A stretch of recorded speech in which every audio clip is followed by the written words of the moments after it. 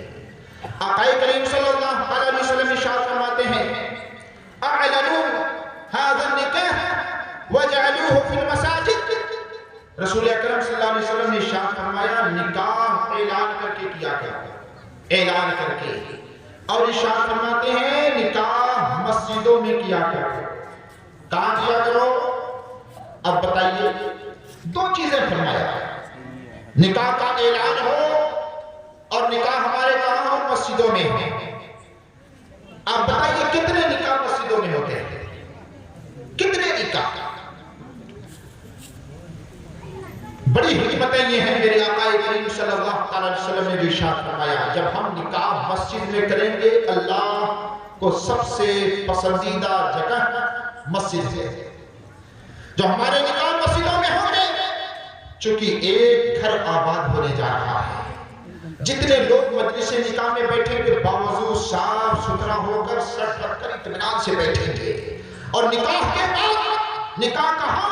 خانے خدا کا سب سے مقدس جگہ پر، سب سے مبارک جگہ پر جہاں فرشتوں کا بھی جم گھٹا رہتا ہے، ایسے مبارک جگہ پر ہم بھی شامل ہیں، اللہ کے مقرب فرشتے بھی شامل ہیں، اور نکاح کے بعد ہم جب دعائیں کریں گے تو جو دعائیں مسجدوں میں کی جاتی ہیں اور اس کے ساتھ فرشتوں کی شمولیت ہوتی ہے، اللہ ان دعاؤں کو رد نہیں فرماتا، قبول فرماتا ہے۔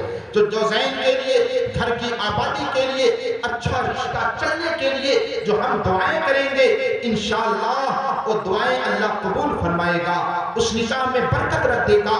کتنا پیارا عمل مصطفیٰ جان رحمت صلی اللہ علیہ وسلم نے ارشاد فرمایا ہے، نکاح اعلان کرو اور مسجد میں کیا کرو۔ آج اس کے برخلاف ہم نے 100 200 براتی 300 براتی لے کر کے پہنچتے ہیں۔ اب نکاح کے وقت کون بچتا ہے؟ دولہا، دولہے کے دو دوست، دولہے کے باپ اور قاضی صاحب جو نکاح پڑھانے والے ہیں، بقیہ سب لوگ کھانا کھائے اور رفو چکر ہو گئے۔ رفو چکر کہاں سے اس کا تصور کیا؟ بارات کا تصور کہاں؟ آپ نہ تو قرآن میں کہیں بارات کا ذکر پائیں گے، نہ حدیث میں بارات کا ذکر پائیں گے۔ یہ بارات کہاں سے ہے؟ یہ بارات ہم نے غیروں سے لے لیا ہے، غیروں سے لے لیا ہے، اس کا کوئی تصور نہیں۔ اور بیٹا اسلام، اللہ اکبر، اب تو بڑے حالات خراب ہیں۔ جس کی ایک دو تین بیٹیاں ہو گئی، بیچارے کو راتوں رات نیند نہیں آتی ہے۔ ہم نے نکاح کو کتنا مشکل کر دیا ہے۔ آقا کریم صلی اللہ علیہ وسلم نے ارشاد فرمایا، نکاح کو آسان کرو، نکاح کو آسان کرو اور زنا کو مشکل کر دو، بدکاری کو مشکل کر دو۔ آج ہمارا معاملہ کیا ہے؟ ہم نے نکاح کو مشکل کر دیا ہے، بدکاری کو آسان کر دیا ہے۔ نکاح مشکل، معاذ اللہ، جس کے پاس لاکھوں لاکھ روپے وہ نکاح کرے، جس کی 2-4 بیٹیاں ہیں، بیچارے کو راتوں رات نیند نہیں آتی۔ کتنا مشکل ہم نے کر دیا ہے۔ حالانکہ لڑکی والوں کو خرچ 1 روپیہ بھی خرچ کرنے کا تصور اسلام نے نہیں دیا ہے، اسلام میں ہے نہیں، بلکہ خرچ کون کرے گا؟ خرچ لڑکے والا کرے گا۔ مہر کس کو دینا ہے؟ شریعت نے مہر دینے کی تاکید فرمائی ہے۔ وَآتُوا النِّسَاءَ صَدُقَاتِهِنَّ نِحْلًا، اللہ ارشاد فرماتا ہے عورتوں کو مہر خوش دلی سے دیا کرو، خوش ہو کر کے دیا کرو۔ مہر کس کو دینا ہے؟ لڑکے والے کو دینا ہے۔ پھر میرے آقا سرور کائنات صلی اللہ علیہ وسلم ارشاد فرماتے ہیں، اَوْلَوْا وَلَوْ بِشَاةٍ، ولیمہ کرو اگرچہ ایک بکری ہی ولیمہ میں ذبح کرو۔ ولیمہ کون کرے گا؟ لڑکے والا کرے گا۔ اسلام ہمیں کیا نظریہ عطا فرما رہا ہے؟ لڑکی والے کا 1 روپیہ خرچ نہیں، خرچ لڑکا والا کرے گا کہ لڑکی کو مہر دے اور اپنے گھر پر ولیمہ کرے۔ یہ بارات کا تصور اور لڑکی والوں پر خرچ کا تصور کہاں سے آ گیا؟ نہ تو اللہ نے فرمایا ہے، نہ رسول اللہ نے فرمایا ہے، نہ صحابہ کرام کا عمل رہا ہے۔ یہ ہم نے غیروں سے لے لیا ہے، غیروں سے ہم نے کتنا مشکل کر دیا ہے نکاح کو، معاذ اللہ۔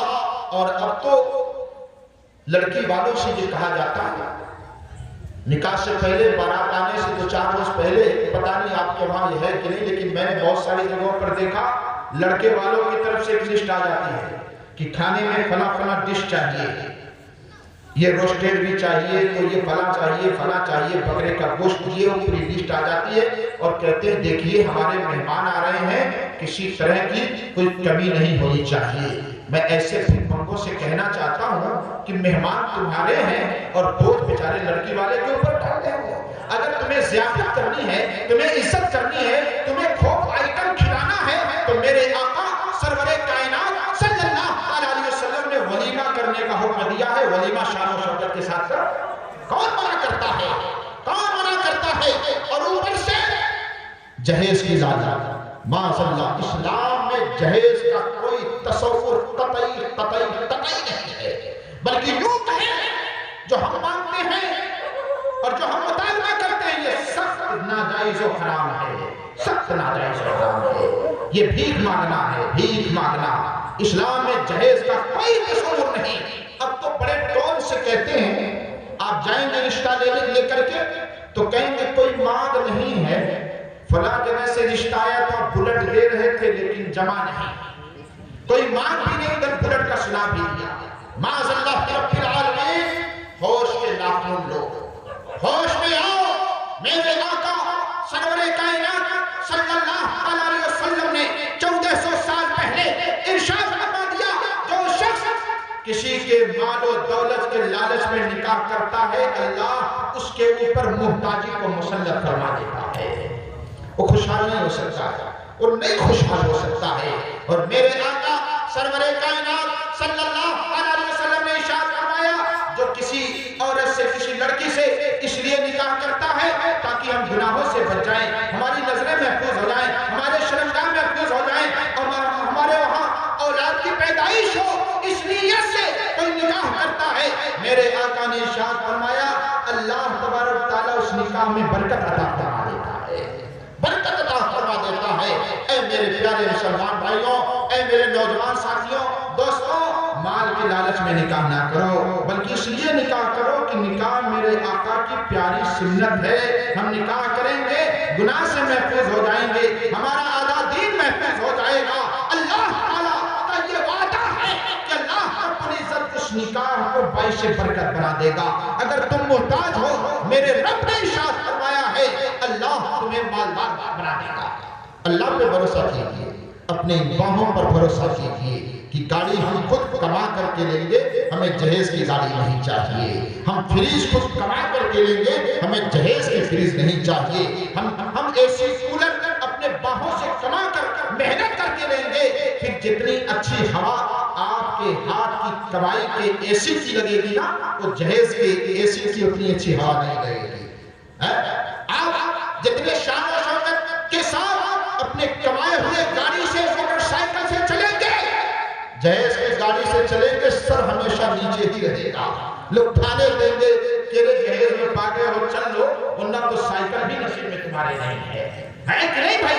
اس لیے میرے نوجوان ساتھیوں اور دوستوں، اسلام میں اس کا کوئی تصور نہیں ہے۔ میرے آقا نے ارشاد فرمایا ہے نکاح کو آسان کرو اور بدکاری کو مشکل کر دو، بدکاری کو مشکل کر دو۔ اللہ تعالیٰ کی بارگاہ میں دعا ہے کہ رب تبارک و تعالیٰ ہم سب کو شریعت اسلامیہ پر عمل کرنے کی توفیق عطا فرمائے۔ ایک بات اور، میرے آقا سرور کائنات صلی اللہ علیہ وسلم نے ارشاد فرمایا، ابھی میں نے آیت کریمہ سنا ہے کلام شریف کی، وَآتُوا النِّسَاءَ صَدُقَاتِهِنَّ نِحْلَةً، اللہ ارشاد فرماتا ہے عورتوں کو مہر خوش ہو کر کے دیا کرو۔ ہمارا معاملہ کیا ہو حضرت؟ مہر ہم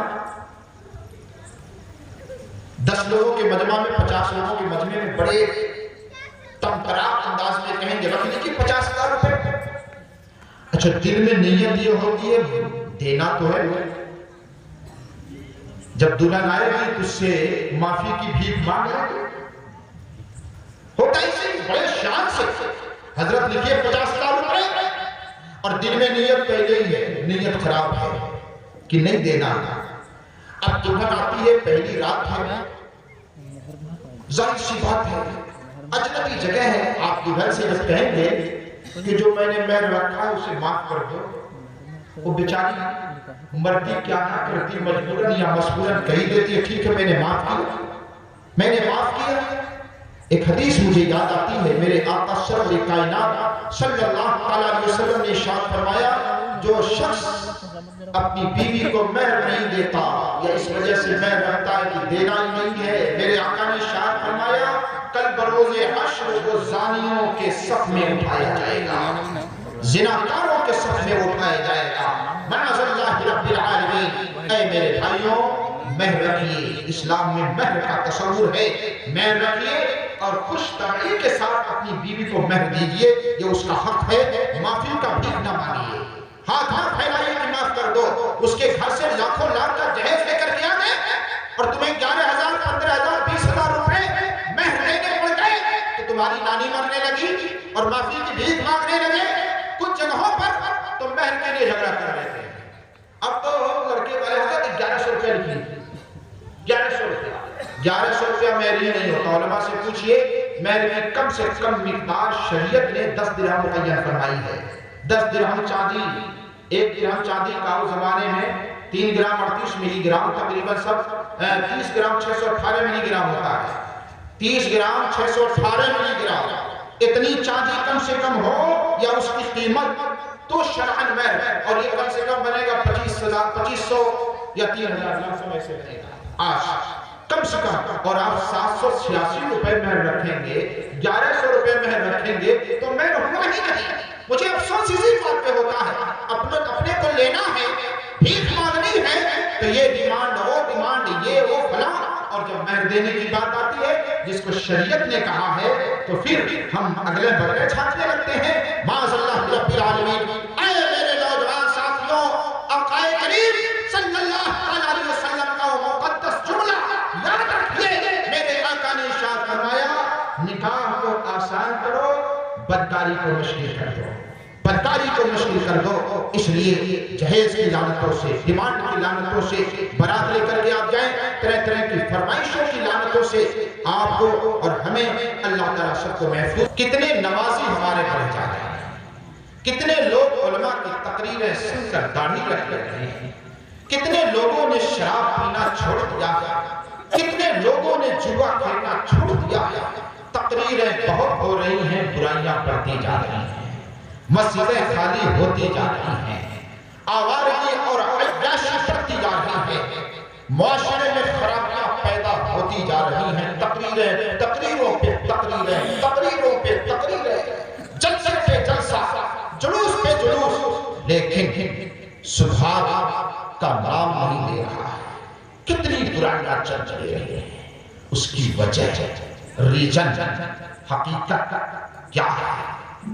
جلسے ہو رہے ہیں، علماء بیان کر رہے ہیں، محنت کر رہے ہیں، کچھ ہماری بھی کمی ہے، کچھ آپ کی بھی کمی ہے۔ اسٹیج پر بیٹھے ہوئے جو ہمارے علماء ہیں، برا نہ مانیں، ہماری بھی کمی ہے اور ہمارے عوام کی بھی کمی ہے۔ ہمیں بھی سدھرنے کی ضرورت ہے، آپ کو بھی سدھرنے کی ضرورت ہے۔ وہ چند باتیں ہیں، کافی ہیں جو دل میں اثر کر جائیں۔